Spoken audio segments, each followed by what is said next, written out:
Today I would like to speak about Jewish and Arab history. First, I'd like to preface this. As anyone that have watched this channel so far, you realize I'm Jewish. Not a very religious Jew. Actually, I'm an atheist Jew.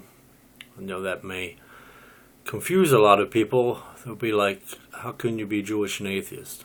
And, well, both my parents were Jewish and their grandparents were Jewish. My grandparents were from Romania on my father's side, and my mother's side came from Russia, from Kiev. And they came over around 1905 to the States through Ellis Island. And they moved to Philadelphia, and they settled there. That's where they settled. You're going to have to deal with the dogs.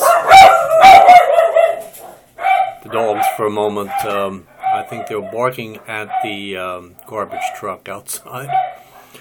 They were settled down in a moment. So anyway, so they settled in Philadelphia, and they dispersed from there. Some of them went to New Jersey and maybe went to New York, but mainly were in Philadelphia and New Jersey.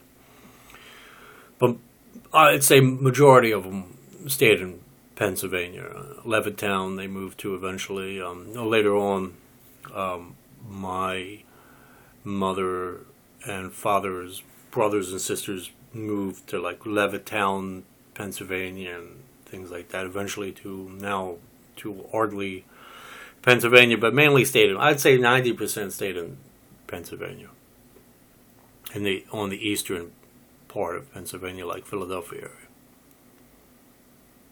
area.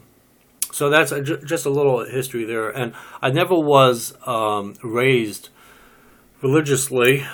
I never even had my bar mitzvah, though I was in the process of getting my Hebrew lessons, and one of my true regrets was and is, especially is, that I never learned my Hebrew, because to me Hebrew ties the Jews together, even if you're religious or not, even if you're atheist. It ties all the historical books together, even the religious texts, even though I don't go by them at all. Maybe a few of the commandments I keep, but that's about it.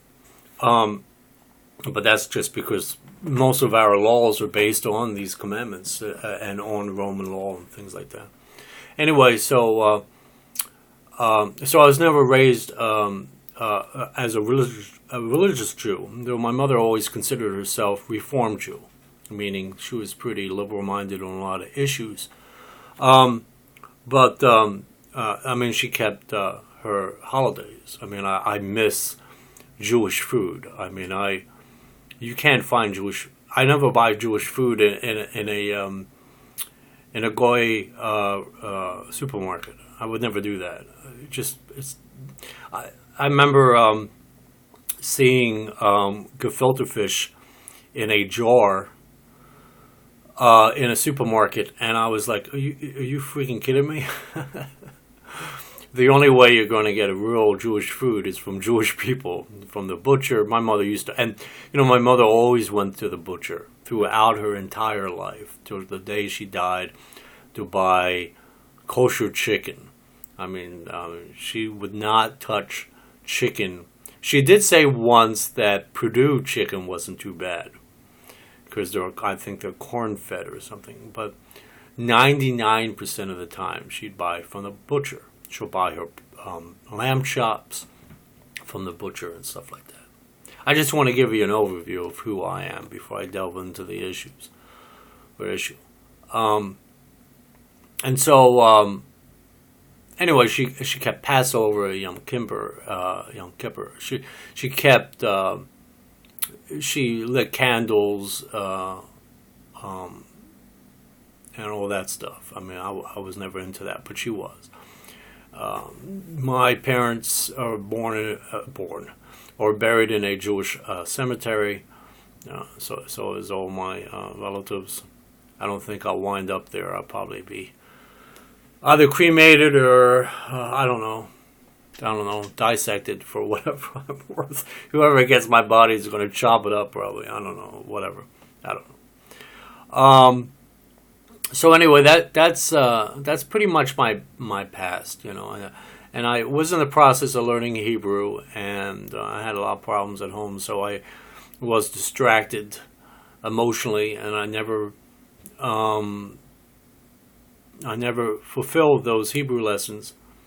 I remember only learning 2 words, and you have to write in Hebrew as well as speak in Hebrew. I remember Ima was mother and Abba was father. It was the only 2 things that I remember from that. And I remember doing a lot of the writing of the Hebrew. I don't remember any of it, but I remember doing a lot of that in the notebooks that my mother hired a private tutor, a Jewish lady that would come to the house, I think once or twice a week. And that went on for about a month or so. A couple months, maybe a little more. I can't remember time frame wise, but it eventually stopped. And so I never had my bar mitzvah, because you have to learn Hebrew in order to do your bar mitzvah, because you do it in prayers, in Hebrew prayers. So I never learned Hebrew, so I never could do the prayers. So I never had my bar mitzvah, and was the black sheep of the family there in a sense, because I was a really good-looking kid, and I was raised really well in a very middle-class working family. And even though my father had passed on when I was 2.5, my mother still tried to instill in me a lot of the values of not only her own personality and who she is, but also Jewish history and who you are as a Jew. So I wanted to just give you a little bit of a background, and then eventually through the 80s into the 90s, after reading and stuff like that, I eventually became an atheist. But that, I always say, my little coined phrase is, I'm Jewish by birth and atheist by choice. And when I say atheist, I'm thinking in terms of using my reasoning powers in all facets of life. I don't even really like the word atheist. It's too broad, and it's too abrasive. Anyway, so that's my background as a Jewish person. Now, before 9/11, I was a hardcore Zionist, and this is how hardcore I was. I was so hardcore Zionist, so pro-Jewish state to the zillionth degree. And I didn't care for reasoning, I didn't care for history, I didn't care for anything. I was so pro-State of Israel before 9/11. To the point that when Prime Minister Rabin, when he was assassinated, I think it was in 94, or 95. When he was assassinated, I was actually pro to that. I was for that assassination. That's how hardcore Zionist I was, because I felt the Prime Minister was selling the Jewish state out by negotiating with the Arabs/Muslims. So I felt that at the time he deserved to die, because he was going to give our entire state away piece by piece. And so that's how hardcore Zionist I was, that I was pro his assassination. And I was you could never reason with me. Someone tried to reason with me about the State of Israel, and my ears turned, I was deaf. I didn't hear anything. If you were pro State of Israel, I was with you. And if you was any slight, even 1% against, even a zillionth of 1% against the state of Israel, I wouldn't even talk to you. I thought you were my enemy. That's how hardcore Zionist Jew I was before 9/11.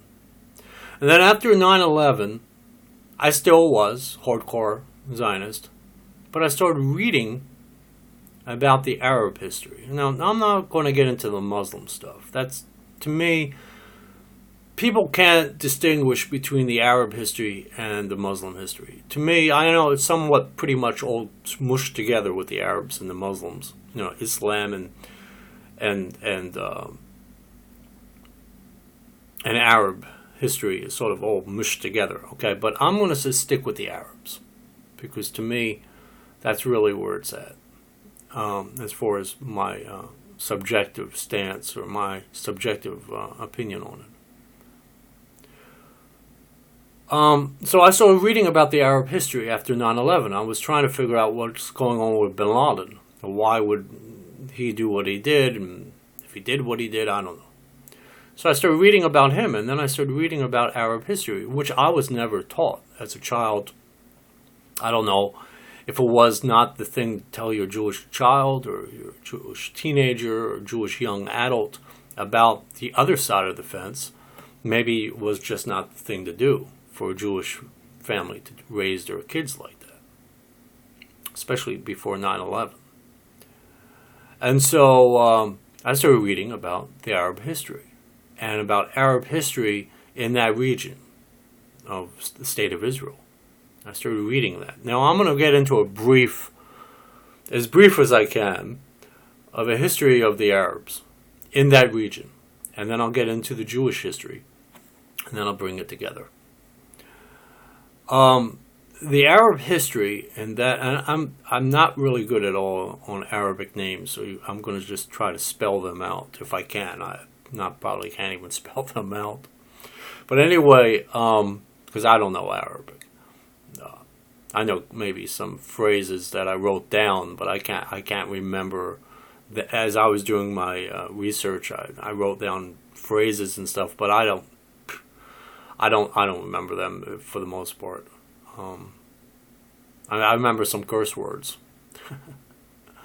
But anyway, the history of the Arab people was that during the time about the 1870s, when the Jews started coming into that area, and they started, and I'm not real good on my Yiddish or my Hebrew, so you have to bear with me, but you'll get the gist of it. Jew or non-Jew alike.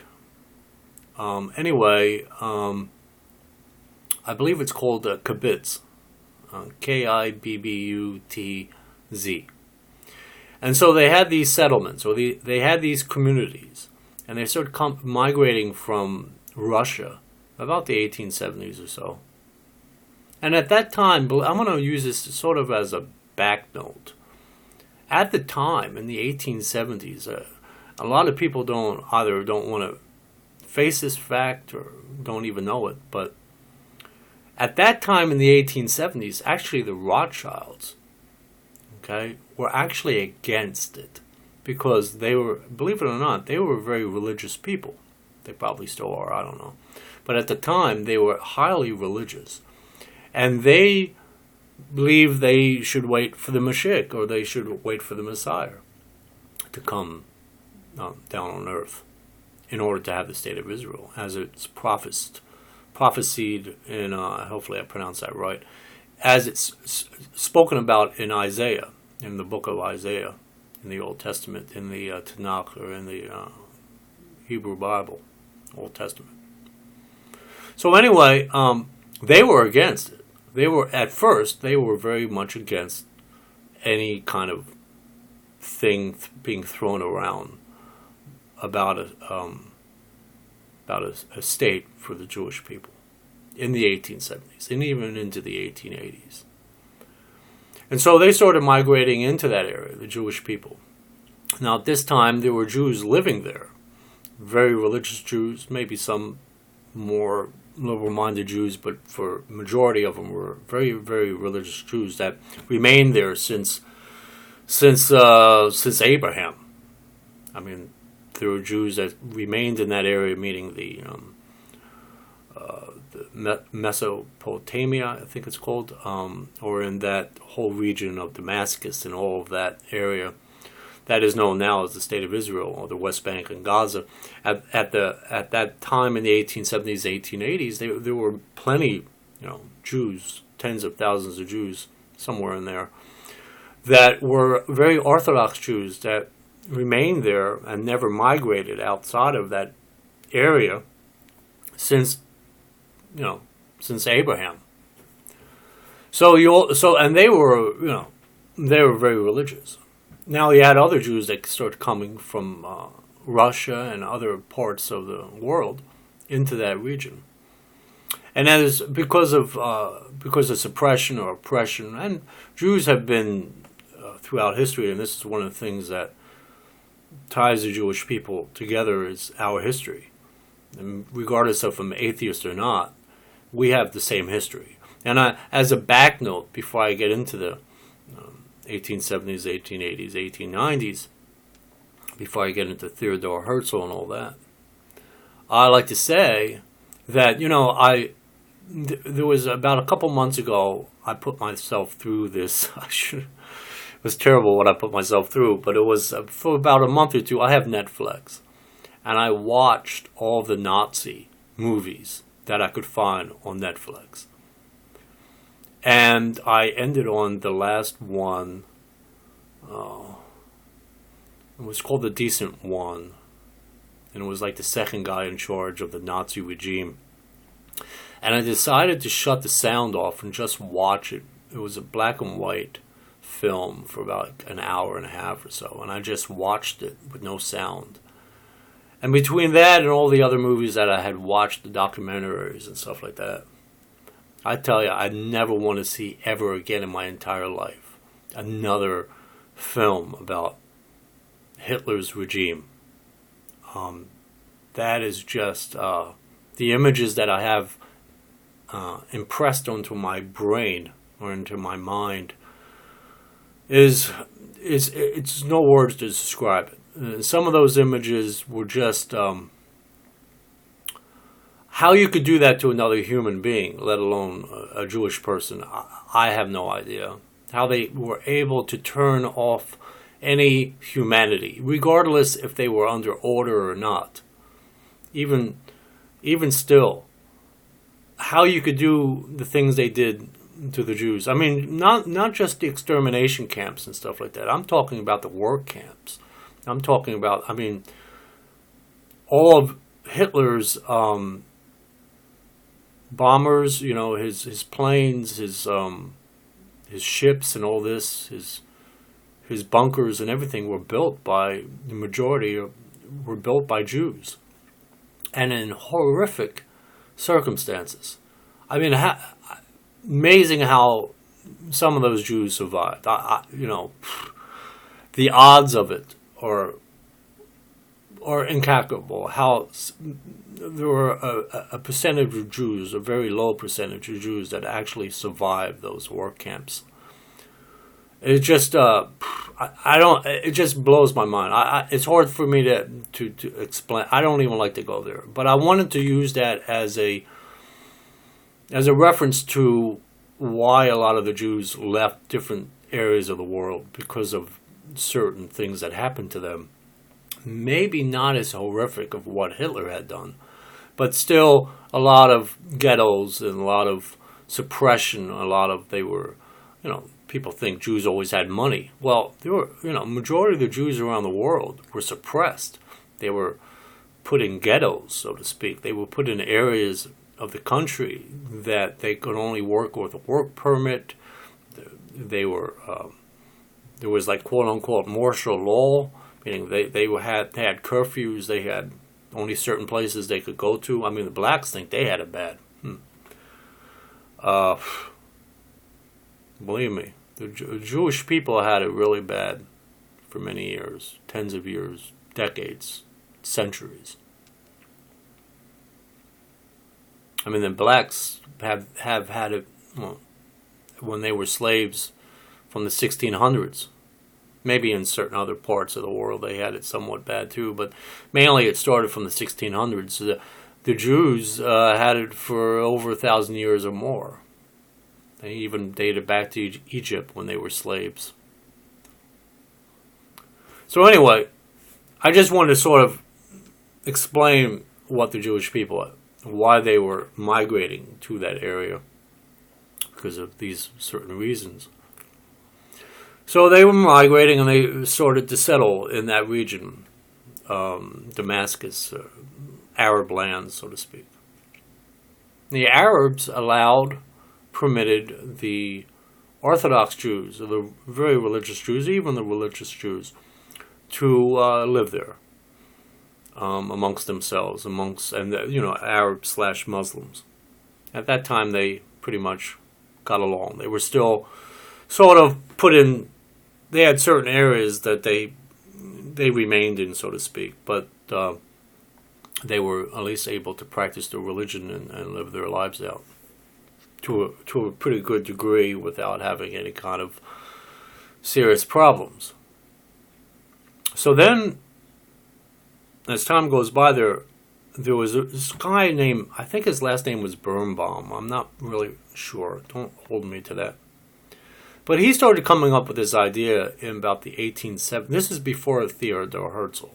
About the 1870s, he started throwing around the idea of a Jewish state.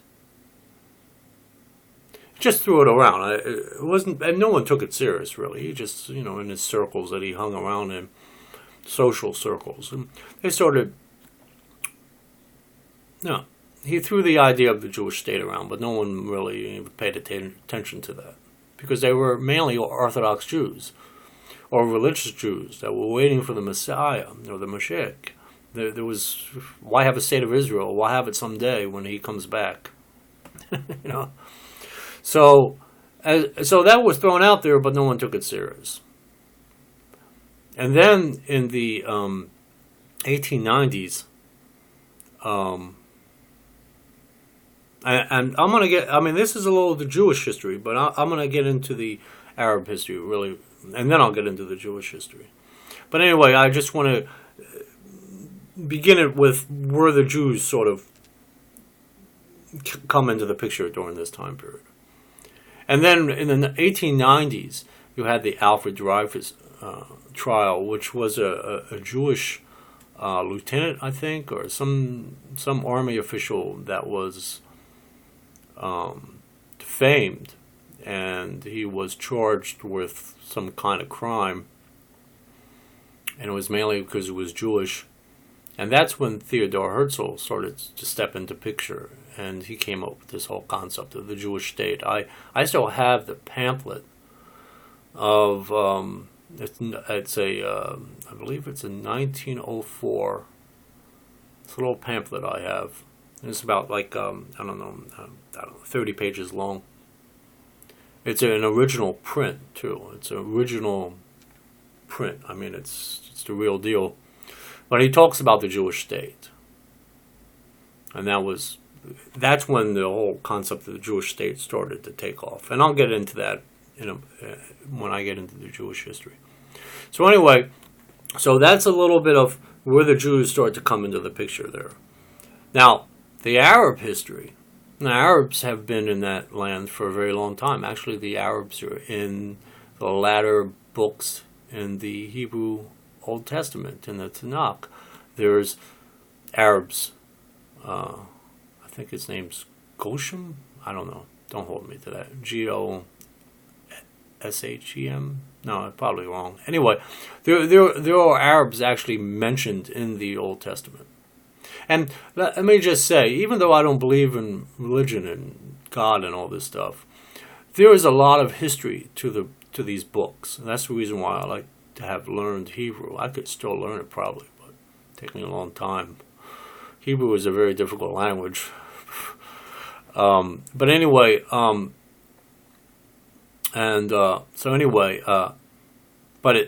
in the Old Text, in the Old Testament, there are Arabs. So in other words, what I'm saying is they've been there for a very long time too. And this was before Islam came around in like 600 AD or 700 AD.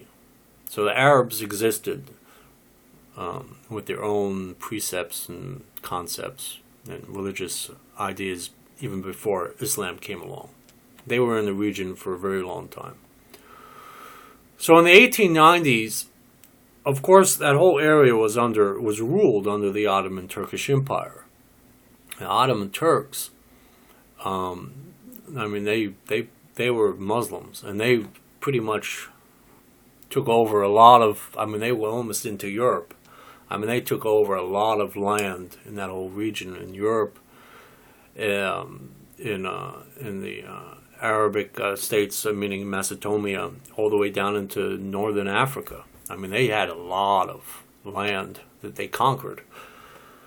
So much for peace, but anyway, I guess that's a whole other ball game. But anyway, the thing is, they conquered a lot of land, and there was some Arabs that were in that region that wanted to have their own Arab states, in their own independent, sovereign Arab states in that region, in Mesopotamia, where the state of Israel is right now. So they wanted their own Arab states, and so the Ottoman Turkish Empire wouldn't permit that. And so they went to the British, and this is about the 1890s. They went to the British, and the British said, no, we can't help you. We can't help you go up against the Ottoman Turks. And so they were let down, and they went about their way, and the Arabs created all these societies. There was one society, I can't pronounce it for the life of me, but it was a huge drive for what they were doing. It was about like 1905, 1907 in that area. It's called. It's spelled Qahtani Society. I can't pronounce that for the life of me. And there was other little societies or little groups of Arabs that they started to meld together. These different groups, these different sects.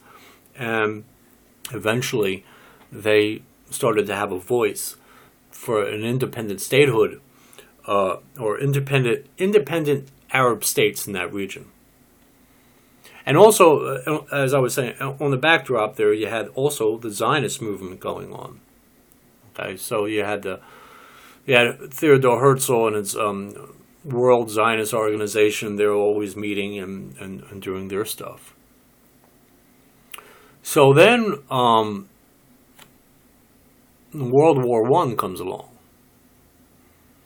And the British needed those Arabs that were against the Ottoman Turks, because in World War I, they weren't only fighting Germany, they were also fighting the Ottoman Turkish Empire.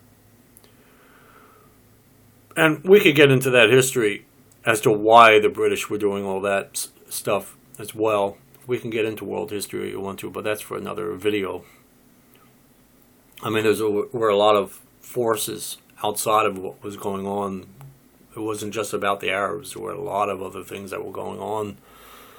And I will get into that in another video. But anyway, so that's when the British needed the Arabs to fight against against the Ottoman Turkish Empire. So they said there was a deal made. It was the Ed McMahon. He was one of the lords, or high officials, I should say, in the British Parliament, and he made a deal with I can't pronounce his name. Hejaz, I guess, I don't know. Hejaz. He was one of the leaders in these Arab societies, these Arab groups that wanted to have Arab independent states in that region.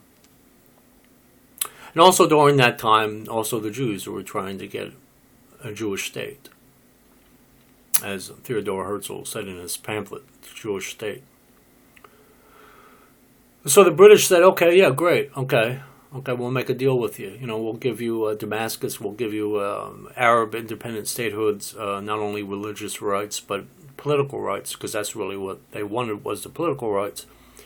so they could be sovereign, so they could elect who they want into office, and they can govern their own way of life, their culture, whatever have you. So the British said, okay, great, you can have that, but you're going to have to fight with us against the Ottoman Turks. So they did. So they fought against the Ottoman Turks. Well, during the World War I, there were also back deals being made, because the Jewish people had a lot of power through Lord Balfour, he was a lord. This, in the British, and they still have it today, they have the House of Commons, which is equivalent to, the House of Commons is like equivalent to the United States House of Representatives. And then they have the House of Lords, which is equivalent to the United States Senate. And Lord Balfour was a lord, a very high lord, so to speak, in the House of Lords. He had a lot of power.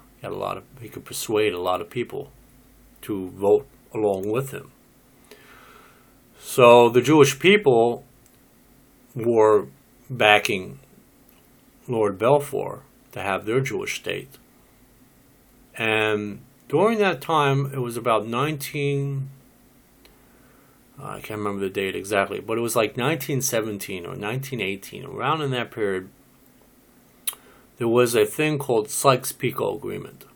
It's SYKES-PICO agreement. Now you have to understand, and I didn't get into it, and I won't. It's for another video. But there was the British, and then there was the French that were also fighting together in World War I against the Ottoman Turks in Germany and whatever else was their allies, whatever little states or whatever have you, or big states for that matter. Anyway, so that Sykes-Picot agreement was done behind closed doors. It was hush-hush.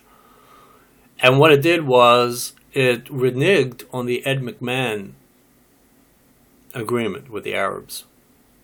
And in a very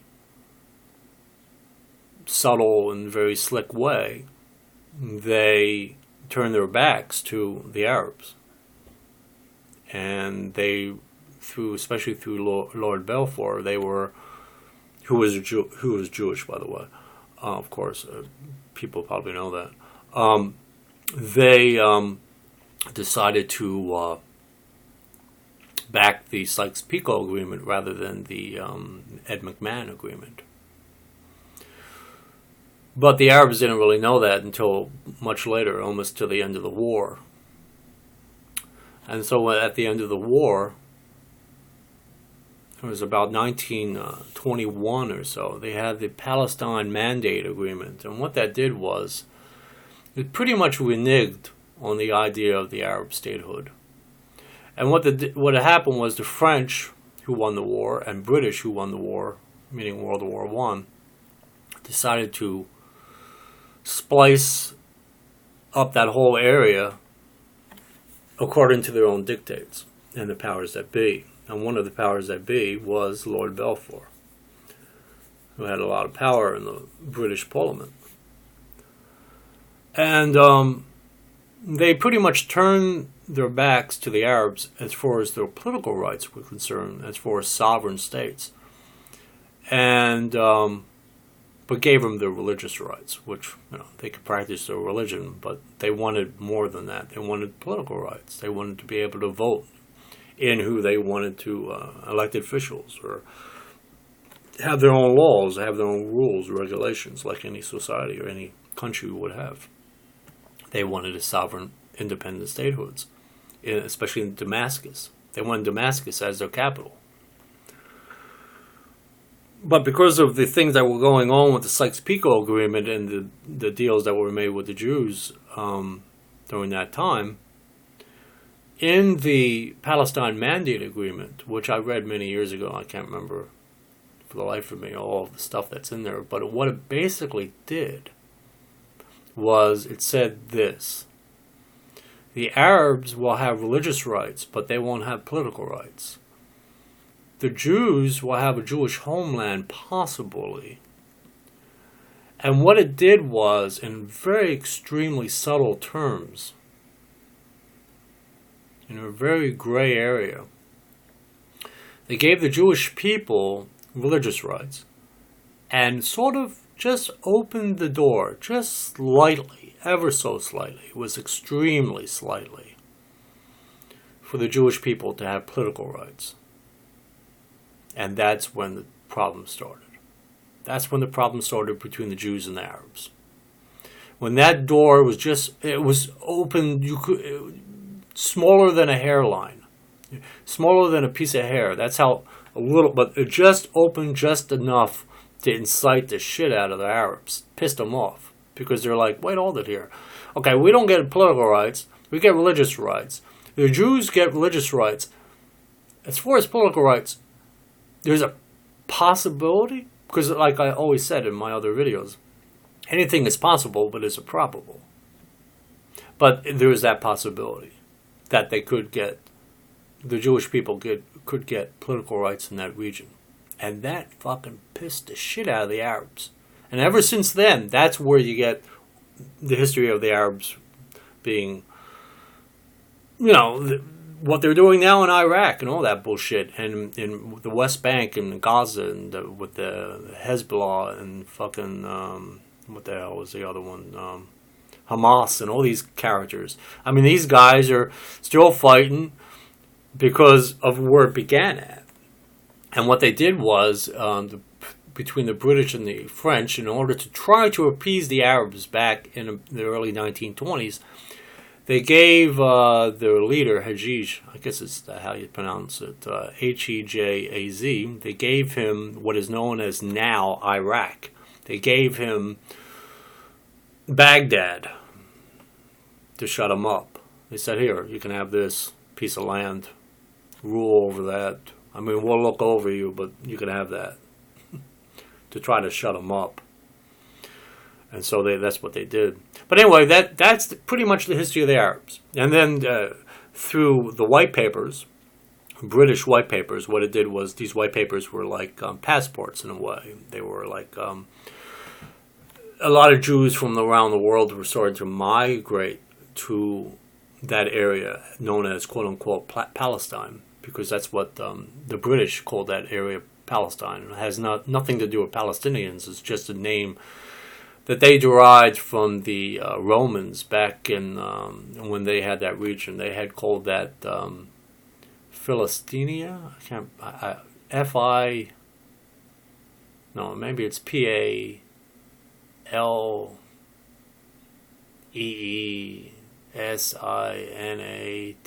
Some weird thing. I don't know. But the Romans just called it that. This is even before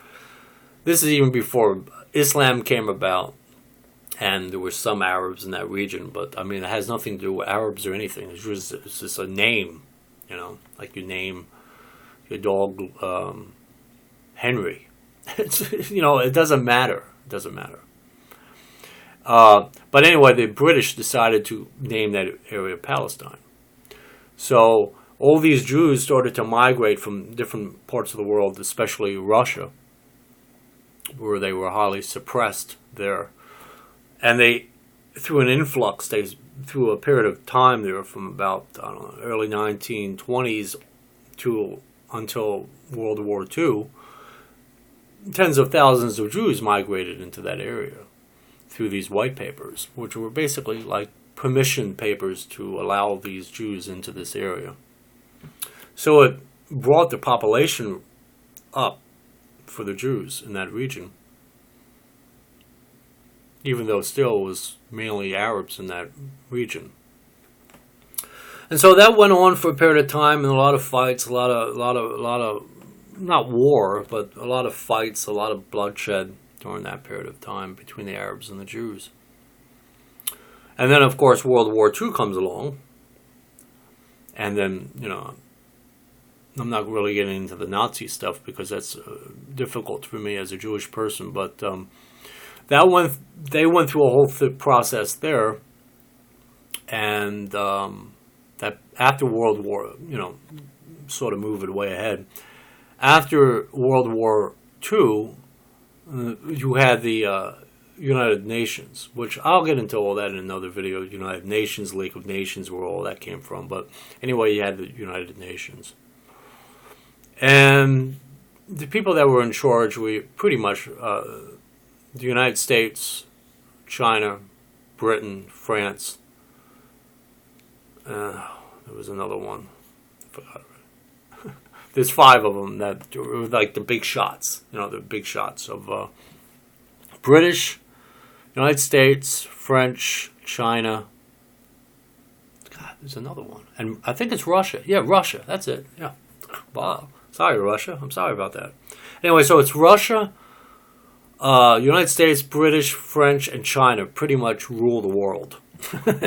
I mean, if you want to, there's problems here and there. They fight back and forth even to this day. But believe me, these are the 5 big shots on the block. And they pretty much ran the UN thereafter to this day.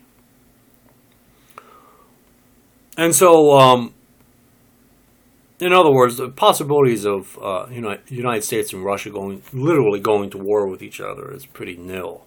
Very, very low. You always hear, oh, China, we're going to go to war with China. Oh, no, you're not. They might negotiate it out. They might have little tiny towns and shit have problems, but little conflicts and shit. But China and the United States never going to go to war. That's a fantasy.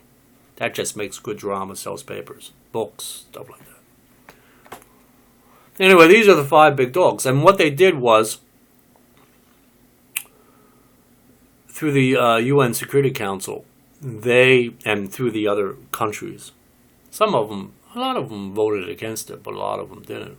I can't remember the UN resolution. Oh, it's been a while. Don't hold me to this. It was either like 181 or 193 or 191, some strange thing. Anyway, it came down in 1947, in November of 1947. And what it did was, it said, look, we're going to divide that region into a Jewish state and an Arab state. And the Jewish people said, great, yeah, we'll take what we can. As a Jewish person, somebody gives you some land, best to take it. You might never get it again. Especially if they're giving it to you for free. Of course, I'll go into that with the Jewish people. I mean, they shed a lot of blood for that. Don't get me wrong, but I'll get into that when I go into the Jewish half of it. But anyway, the Arabs said, "Wait, hold it here. We have most of the population here in this region, and we were promised it first by the British. So it was like, fuck you. It's like all or nothing with the Arabs. It's either we're going to have it all, or we're not going to have anything. And so that's pretty much how it went. So the Jews got their Jewish state, they got their land, and the Arabs passed up on the deal and didn't get anything. So what happens? I think it was it's these dates. I have all these dates written down somewhere, but I can't remember them all. But anyway, I think it was May 1st of 1948, and President Truman, United States President Truman, he declared officially for the world that the state of Israel came into being, so to speak. It was an actual sovereign country for the Jewish people. And then one day later, in 1948, that's when the wars. That's little. I mean, they had little wars here and there, but nothing compared to the wars that followed. And that's when the Arabs. It was like 5-6 states or countries that invaded the state of Israel. And then they had wars. Now, so they had the 1948 war, then they had the 1958 war, I think. Then they had the 1967 war, then the 1973 war, and then all these other little wars that followed thereafter. So they had all the wars thereafter. And they were actual war because the Jewish state or Israel was a sovereign country. So when it's a sovereign country and you go up against it, it turns into a war. It's no longer a conflict or a little battle. It's an actual war. So they have had wars ever since 1948. Now that's the Arab side, and that's what I started to delve into after 9/11. Now I'm going to give you the Jewish side. Now the Jewish side was, as I explained, in the about even maybe 1860s, but it's mainly 1870s, they started coming over from different parts, and they started to settle. And it was mainly because of their sentimental value, because of the history of the land, because it was their land at one time, especially under King David. It was their own sovereign land. And so they have a lot of emotional claim to the land, historical rise for the Jewish people. That region means a lot. And even to me it means a lot, don't get me wrong. I mean, that's where we began at as a people.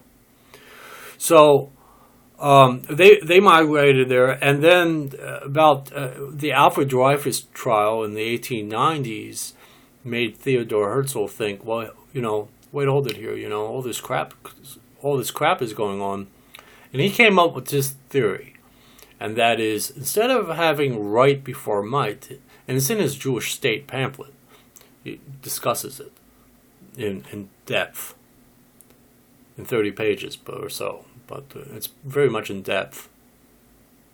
And his theory is it should be might before right, meaning there are times that you have to stand up for what you want, no matter what the cost, or meaning bodily harm or whatever, and fight for what you want before what's right. Let's try to work things out. Don't negotiate and all this other crap. So his theory was might before right. He literally said that in his Jewish pamphlet. In the Jewish State, it's called the Jewish State by Theodore Herzl. So anyway, so they started having these World Zionist Organization meetings, and they started going on like that for a period of time. And that's when the Rothschilds started to actually start to fund the Jewish state. It was about the 1890s onward. They still were a little reluctant, but they were also thinking, they probably were not really thinking in terms of, well, maybe a little bit they were thinking in terms of the Jewish people in that area, but they were mainly, the Rothschilds aren't just political they're just not financial minded. They're also very much politically motivated. And so they probably were, they were probably aware of a lot of things that were going on that before the actual World War I took place. There probably were a lot of things going on at that time in the British Parliament, and even in the French government, that they were aware of that most people were not privy to. So they probably saw the tide or the trend where it was going before the majority of the people, let alone the Jewish people, really saw it for what it's worth. I mean, they could see sort of into the future, they could see where things were headed politically. So the Rothschilds they started to finance them, as well as other groups, of course. And then when World War, and then time goes by, when World War I came about, they had there were other groups other Jewish groups that also fought alongside the British and the French, but especially the British, to have this Jewish homeland. They called it the Jewish homeland. It wasn't really the Jewish state, though it was. It was really the Jewish homeland. The Jewish homelands throughout, like the Palestine Mandate Agreement, it's all documented. So anyway, one of the main groups that fought with the British and the French against the Ottoman Turkish Empire was called the Jewish Legion. And they were a very serious war unit, I guess you could say. They took up arms against the Ottoman Turks with the idea that they would have a Jewish homeland in that region. So that goes by, and then of course, like I was saying before, on the backdrop you had Lord Balfour and the British Parliament and the French working out deals on the backdrop that eventually, when the early 1920s came along with the Palestine Mandate Agreement, it reneged on the Arab political rights and sort of just ever so slightly opened up the door for political rights to the Jewish people, for the Jewish homeland. And then as time goes by, like I said before, the Arabs got pissed off and they started having a lot of there was no wars, but there were a lot of conflict. There was a lot of bloodshed, a lot of rioting, a lot of conflict back and forth. A lot of people got killed. A lot of Arabs got killed. A lot of Jews got killed, and that went on for some time. And then World War II comes along. Now, between what happened with Hitler and also what was going on in that region since the Jewish Legion, and then also, shouldn't leave this out, during that time period you started having, it really began with the Jewish Legion, but sort of other branches were involved as well. They had the Jewish Irgun, I think I'm pronouncing that right, IRGUN, something like that. Anyway, and then they had the Haganah. I can't pronounce my Hebrew very well, if at all. HAGANNAH, and then they had the Stern, STERN. And these were militant groups, militant Jewish groups that took up arms against the Arabs between World War I and World War II to have this Jewish state. They were the militant. They were the quasi-military for the Jewish people in that region. And the Arabs had their little quasi-military things going on too. So that all went on for a period of time until World War II. And then they had, after Hitler and all that stuff, a lot of the world sympathized or empathized with the Jewish people for what they went through. And between that and just all that fighting and stuff going on there for, 20s, between the 1920s, 1930s, 1940s, really part of 1940s to the mid-1940s, they decided to give the Jewish people a Jewish state. And then that was voted on, and then the UN divided that region. The Arabs said no, Jews said yes, and then you started having all your wars from there, from May of 1948 onward. And, the Jewish people,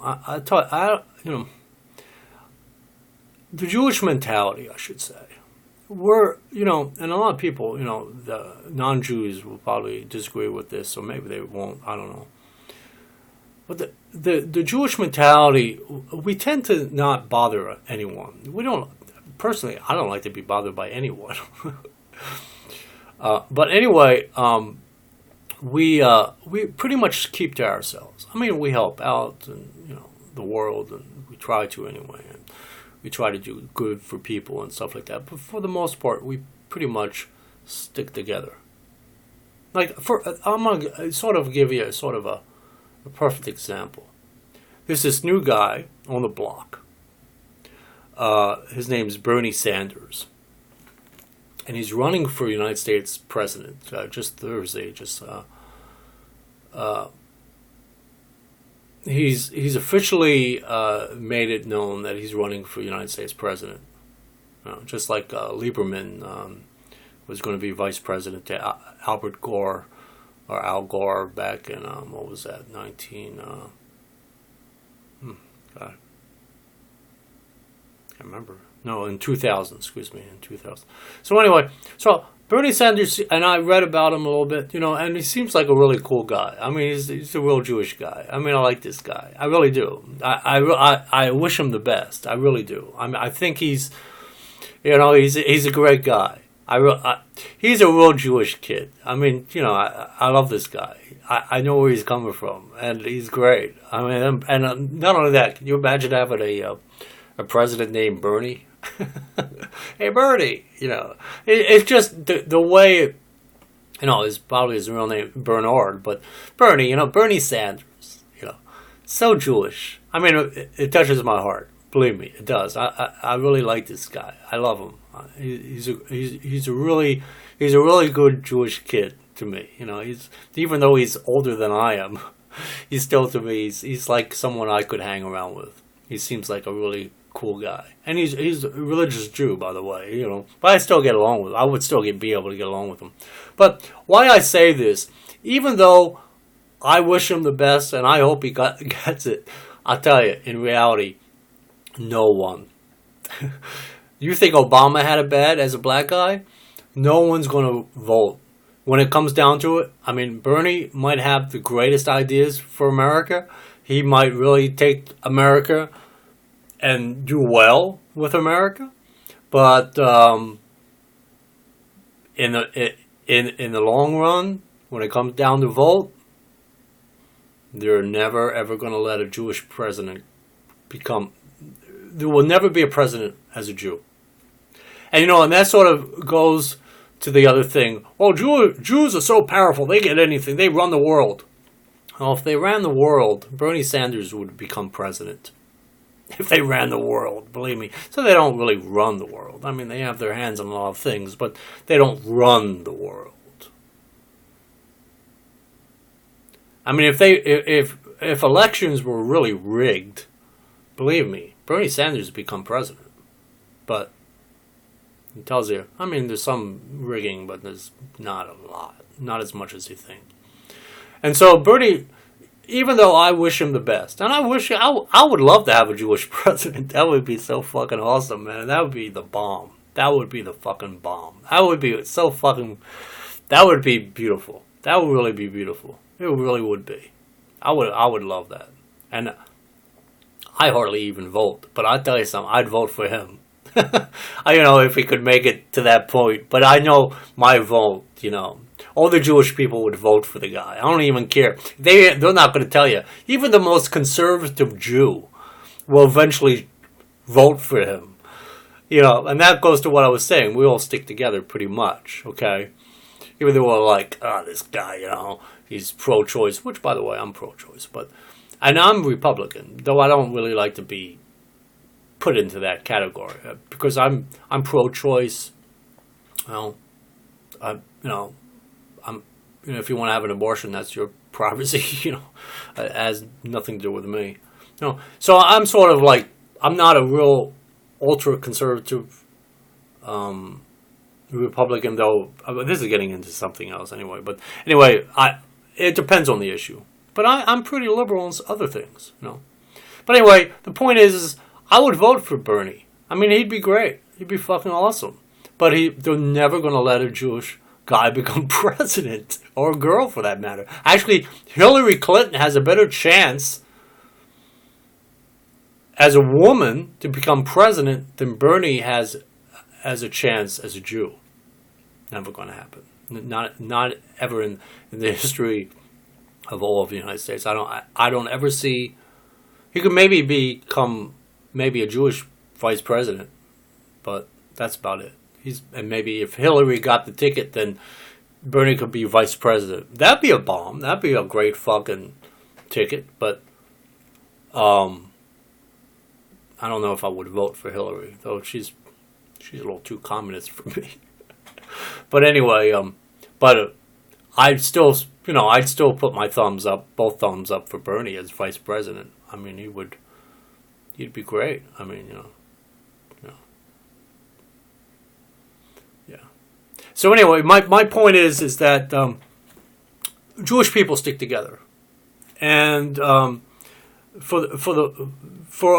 you really come down to it, I mean, it doesn't matter if you're pro-Republican, pro-Democrat, independent, whatever the hell you may be.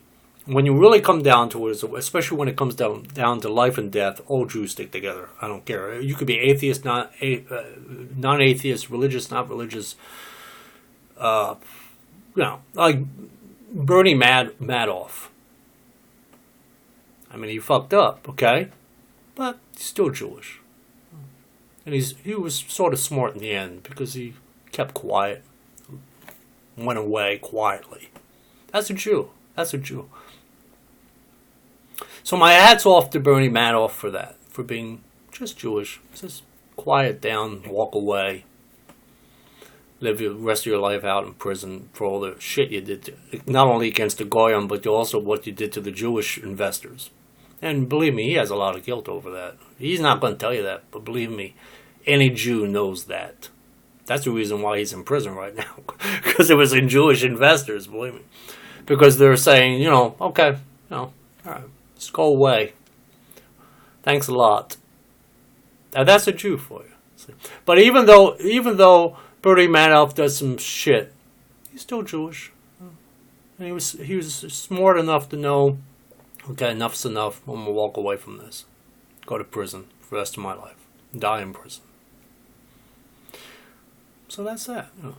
So anyway, that's the Jewish mentality, and so why I bring that up is that after World War II, I bring that back to that.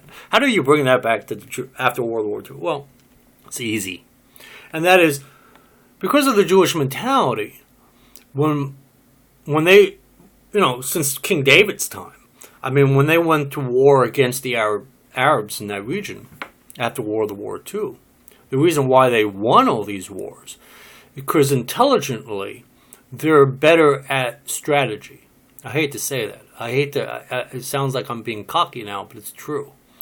Jewish people are extremely well, I mean, they just do very well when it comes to intellectual strategy. When there's a for and against going on. And they do it very subtly. You won't even know what the fuck hit you. They do it very subtle. It's nothing.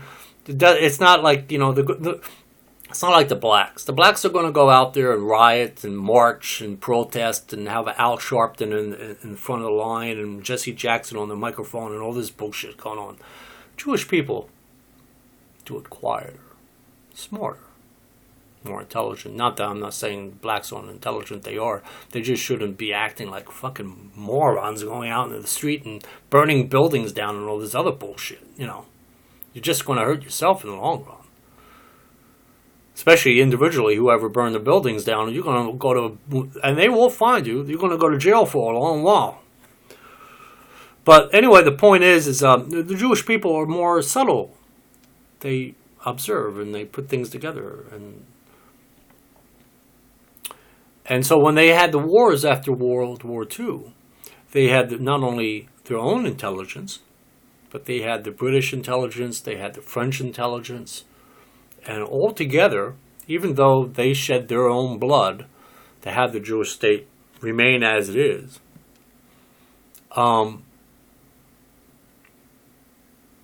there was a lot of intelligence work going on. Just the reason why they will continue. I could promise you with my life that the Jewish state will always be there. Okay? Whether you like it or not.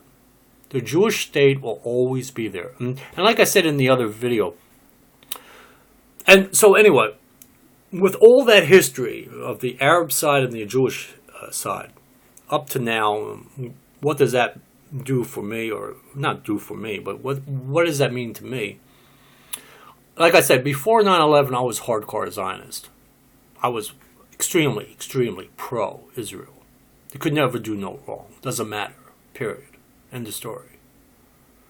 And after 9/11, when I started reading the Arab history as well, and the Jewish history in that region, but mainly the Arab history, I knew pretty much the Jewish history in that region. Maybe not so much as I was reading the Arab history, I was also sort of reading the Jewish history, and sort of giving it somewhat of a new light on the issues that were going on in those decades. But I started to see the Arab history, and I started after 9/11.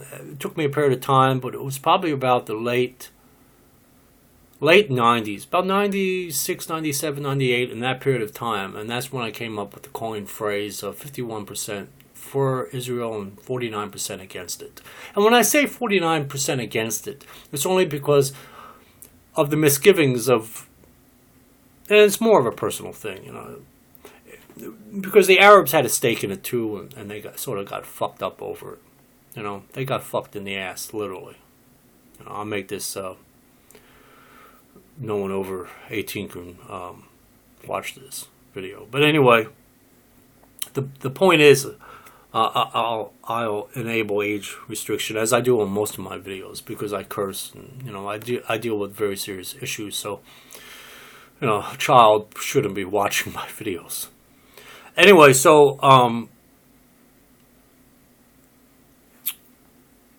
you know, the reason why I'm 49% against Israel, and it's not like, you know, I'm like downing the state of Israel or anything. The way I look at it is they should leave the state of Israel as is today. Today is April 30th, 2015 at 1:36 p.m. Central Standard Time. They should leave Israel as it is. They should have the Arab/Muslims should have Gaza.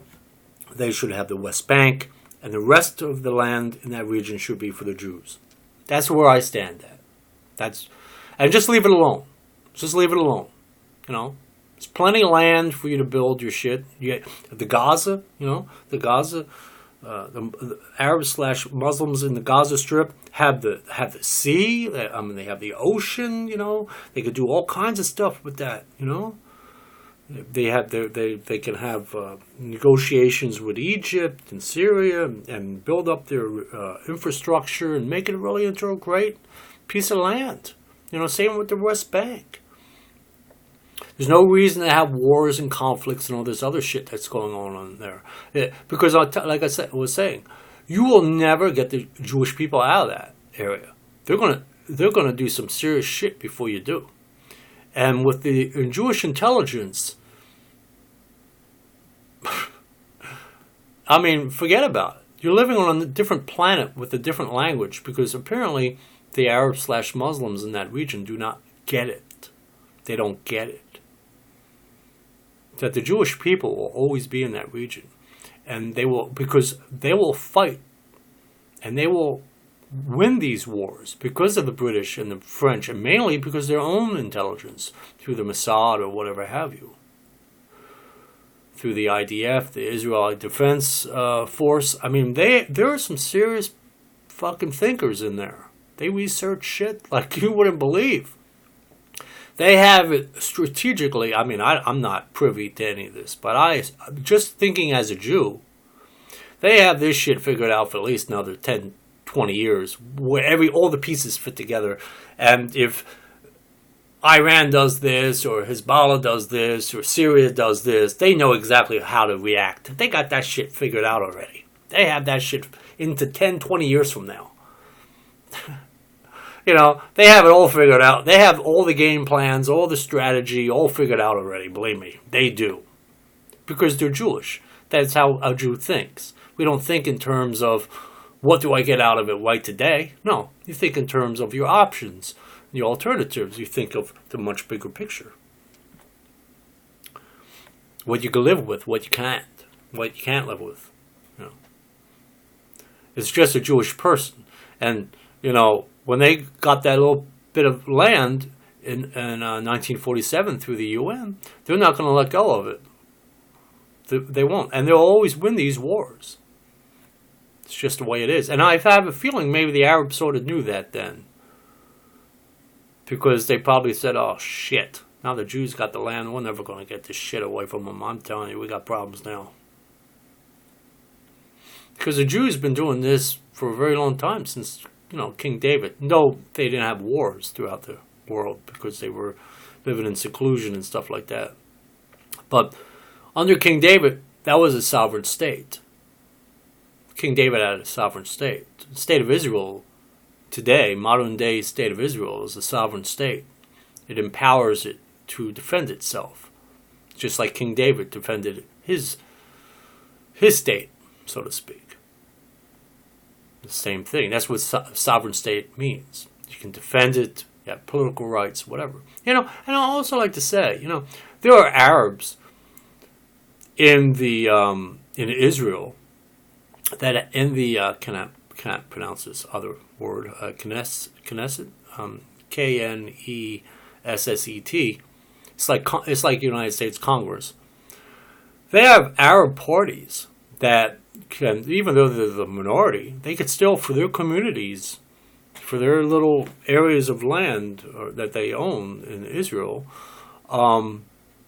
they can dictate how they want to live their life through these Arab parties. Then there's a lot of Arab parties. If you go to Saudi Arabia, which is governed by Sharia law, I mean, you're not going to find, probably won't even find a Jew in Saudi Arabia, unless he's maybe there for business or something. But you don't see any Jewish person in their quote unquote U.S. Congress. You know what I mean? In their Congress, you won't find any Jewish party in Saudi Arabia, let alone all the other countries. You won't. In these other Arab countries, you won't find any Jewish parties or anything. So it tells you the Jewish people try to help other people out. We're not like a bunch of assholes, we try to help others out. So these Arabs do have they can empower their own communities and stuff, their own families and stuff. Of course, they have to abide by Israeli law, but that's any sovereign country you go to. And the other thing is, Israel should, because I give Israel 51%, and that 51% is a heavy 51%. I don't ever want to make it sound like, the 49% is heavy too. No, 51 is 51.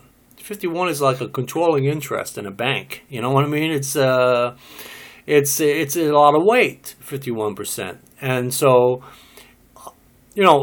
I am, even though I'm against any war in that region, if Hezbollah or Hamas or something goes against Israel, I'm pro-Israel for defending itself. When they just had this little thing just a little while ago, about a year or so ago, within the last year or so, of having a little war going on there, and Israel, of course, won again, but pushed them back away out of their territory. But they were coming out of tunnels and shit, and killing Israeli soldiers, and I'm very much against that. I figure, look, you got Gaza, you got West Bank, leave it alone. Just enough is enough. You have your fucking land. West Bank is a pretty much nice little portion of land, the same as Gaza. They have the ocean, man. I mean, fucking turn it into a fucking paradise, man. Stop fighting, stop warring against Israel. You're never going to win. You're always going to come out on the losing side. All you're going to do is get a macho, ha, of course, in their minds, they're doing it for Allah's will, which is a whole different ballgame, which I won't touch, because Islam is their religion, and everybody has. We should respect all religions. I don't like to get into that. A lot of Jews will tear Islam apart, but I won't. But still doesn't give you a fucking right to go up against Israel. But in their minds, it does. But I will say, very broadly and very concretely, that you're going to lose. Regardless if it's Allah's will or not, you're going to lose against the state of Israel. You're just going to lose. It's just simple. And I'm also against any land being given away as negotiation. See, so that 51% is very heavy. Don't ever. A lot of Jews will be like, just admit it. You're 100% for state of Israel. Just admit it. God damn it. What the fuck's the matter with you? What's that? Is it bullshit 49%. What the fuck is that? Get that fuck out of here. I'm going to turn this video off. What the fuck are you talking about? But because I understand the Arab history, that's why I do that. But I'm still very pro, not very, I won't say very, but I am pro State of Israel as it is now. Leave it alone. Leave it alone. Let them do their thing. You know, you do your thing in West Bank and Gaza, and let Israel do their thing in their region, and just let it. You know, if everybody just were satisfied with the Gaza Strip, satisfied with West Bank, and then Israel had their thing there in their portions of land, there'd be peace in that area. There'd be no problem. There'd be no problem at all. But they have this thing that they're going to have the entire Jewish state's going to come to an end, and they're going to have all that land. And then the irony of it all is they'll have all that land, and then they'll fight amongst each other because there's different sects. You know, I don't want to get too much into it. You got the Sunnis, the Shias, Farzis, I don't know, all kinds of different sects within Islam. It's not the Arabs. It's really Islam can make it into a whole mishmash of problems. Arabs are Arabs, just like Jews are Jews. So, I mean, there's always little problems and things amongst each other within your own people. Don't get me wrong. But you're not, you know, for the most part, you're not going to, you know, start too much trouble. But with the Islamic stuff coming into it, you know, there's a whole different, it opens the whole thing up to different things. I mean, like I said, I'm not going to get into all that. That's not, for one thing, it's none of my business. But the point is just leave Israel alone. So that 51%, you know, it's a heavy 51%. Just want to let you know. It's a very heavy 51%. And even though I still feel bad for the Arabs, not so much the Muslims, though, you know, like I say, that's like a side issue. It's the Arabs. And the Arabs got a raw deal on it. They did. They got a raw deal on it. But they did get some land out of it. They got the West Bank and the Gaza. And should be, you know, just be human about it in a sense. And actually just be human about it. And just say, look, we have some land. Let's make the best of it. Jews have their land. Let them make the best of it. And let's live in peace. And maybe we can trade with each other. Not negotiate for land, but just trade and, you know, and exchange products and, you know, excuse me, pretty much live in peace. And that's, so if you take the whole history of everything, you certainly understand why the Arabs have their issues. Arabs/Muslims, but mainly Arabs. My focus is mainly Arabs. Why they have their issues with the State of Israel. I certainly can understand that. And that's my 49%. I understand their issues. And I understand why they're such anti-Israel, the State of Israel. I certainly understand that. I feel for them. As a human, I do. I feel for them. But I also, of course, see it that the 51%, you know, Jews, they shed a lot of blood, in a lot of wars for that land too. And you know, I'll tell you something, to be quite honest about it all. And well, I'm always honest, but I'll put this out there as well. You know, when the Arabs went to the British, and sort of an indirect route with the French, but when they went to the British,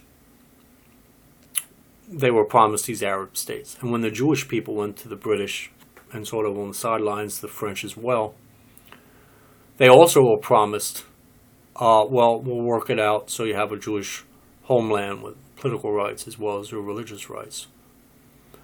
It was mainly for religious rights, but they also started to give them political rights as well.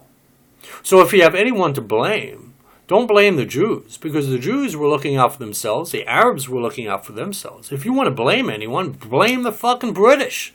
Blame the French. Though I like the French, don't get me wrong. I like the French people. A lot of Americans don't like the French. I have no idea, but I really admire, I don't, not so much politically, but I like their culture and I like their arts and I love their history. They have a great history. Great history of all their kings and stuff. Very interesting stuff. Ooh. French are the Francos, and they are some. Ever read about French history? There are some, and I love their language. I can't speak it, but I love how they speak, and I love their French movies. Oh, I love their movies. Great culture in France. Oh God, to die for. I love French culture. It's just, I just do, you know. I mean, Roman Polanski is living there. I certainly can understand, you know. Shit, I wish I was his neighbor, I tell you. I always had this thing since I was about, in my late teens, early 20s, I always wanted to live in Marseille, France. You know, a little fishing boat, bay kind of town, right on off the ocean bay. Like, you know, I always had this fantasy of Marseille, France. I mean, if I ever was going to, I never left the United States, but if I ever wanted to go somewhere, it would be France. I would settle in France. So if the U.S. government ever wants to put me somewhere, they could put me in France. Anyway, that's neither here nor there, and really it's just a fantasy. I mean, I would love to be in France. I would give up my U.S. citizenship to live in France. I not that France don't have their problems. Don't get me wrong, but it's just I'm very, you know, to me France is romantic in every way. Even politically, they're romantic, and I just love that. And you know, I'm 56 years old. That would be really nice to live the last few years out of my life in that romantic atmosphere. You know, not that there's I know there's problems. Every country has problems. You know, there's all crime, rapes. You know, there's rapes, there's killings, there's stealing. All the shit goes on everywhere. You know, only humans, right? But still, anyway. But anyway, that's another tangent there. But anyway, the point is. Yeah, I mean, so the Arabs went to the British, and the sideline was, you know, the people on the side was France, and then the Jewish people went to the British, and as well as sort of the French on the side. So if you have anyone to blame the British or blame France. Blame France or blame British for all the problems in that whole region. If you really want to look at it for what it is. I mean, I admire British. I don't like their politics. I think they're shitty politics. They got the most shittiest politics in the world. Not that I would ever fuck with them, because there's some serious motherfuckers as well. But their politics are extremely dirty. But I like Britain because of their history, as far as their kings and their queens and their castles. I love castles. So I love all that manor houses and all that. The British are badass when it comes to castle building and fortressing and putting a fortress up around a castle and all. I mean they were keen on this shit as far as being in the architectures. I mean, they were badass. I don't like their politics at all. I mean, I don't buy all this Prince William bullshit and all this other crap. But the Queen of England, even now, she's a cool girl. I mean, she's a cool girl. I mean, I know she's probably 80 years old or whatever. But I'm not saying this in terms of, you know, wow, she's hot. You're fucking nuts. But I am saying that she's a smart queen. And most of them, when they get to that position, being queen and kings, they're very subtle, and even it don't appear like she's doing anything as far as political things are going on. But believe me, she has her hands in every fucking thing around the world. No one's going to be fucking around with that kind of history. See, it's history that you don't want to fuck with. See, people don't understand that. So the Jewish people have a long history. Arabs have a long history too. But the Jewish people edge out just a little bit in the history. I mean, if you take it all the way back, you know, we edge out as a people just a slight bit above the Arabs. So, but anyway, the point is my heart still goes out for the Arabs that got fucked over by the British and the French. And so that's my 49%. But I'm also pro-Israel. I am pro the state of Israel. And to sum all this up, I would like to say, like I was said before, you should leave the West Bank as is, Gaza as is, and then the rest of the state of Israel.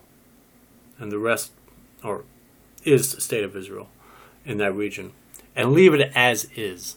Leave it as is. And I'll tell you, you'll have peace in that region. You'll have peace. There'll be no problem. Because at one time, the Arabs and the Jews got along quite well. Before the 1870s, 1880s, 1890s. They all lived together pretty well. So, anyway, that's my history lesson on the Jewish Arab people. And, like I say, the state of Israel is always going to be there. They're just going to be there. And just try to live in peace as it is now. As the way things are. West Bank, Gaza, state of Israel. I'll leave it as is. And I think we'd be okay. And Bernie, if you're... I love you, man. I just want to say that. As a Jew, I wish you get it. I wish you get it. You're not going to become president, but you have a fun time getting there or trying to become president. I wish you the best, and it would be great if you were president, but they're not going to let you become a president. There's never going to be a Jewish president of America. There may be possibly a Jewish vice president, but not a Jewish president. It never happened. And but anyway, I still wish you the best. So anyway, that is my history lesson, so to speak, or my little history for the Arab Jews, or the Jewish people and the Arab people in that region from about the 1870s onward. And then there's much more to it, but that's really the gist of it. That's really, I'm telling you the way it is. And all my videos will always tell you like it is until YouTube decides to cancel my account. Which they may, who knows, you never know.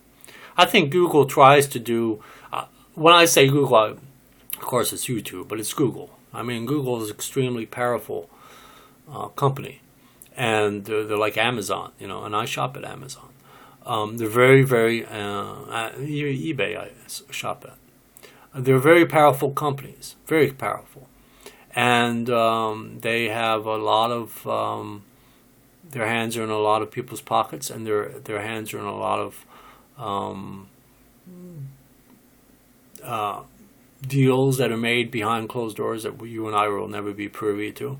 So they have a lot of power, And it's nice that they afford people YouTube to speak to the public. It could be the United States, or actually this can be some guy in China could be watching this if he understands English. I guess they have English subtitles. I don't know. It could be anyone that watches your video. And I always say, and my point is, and I'm going to end it on this: if you say something on YouTube or in a public forum like this that's transmitted all over the world, it's all international, let alone national, be truthful. Be truthful. Unless you're doing a fictional piece or something, you're acting a play out or something, or a movie, or whatever the hell you're doing there. Unless you tell people right up front. By the way, this is all bullshit, I'm telling you. Which I have no idea why they would even be doing that. But anyway, the point is be truthful. Because like I said before in the other video, it's going to bite you in the ass big time if you're not. So that is my history on the, and that is pretty much history. If actually it is history. If you do your research on whatever I told you on this video, you will find it's all true. It's all true. Actually, and there's even a bigger picture that I didn't get into as far as the world governments were concerned at the time, and that's for another video. But I just want to stick with the Arabs and the Jews in this particular video. But this is the Jewish history, and this is the Arab history in that region. And anyway, so I hope you enjoyed it, and you guys have a good day.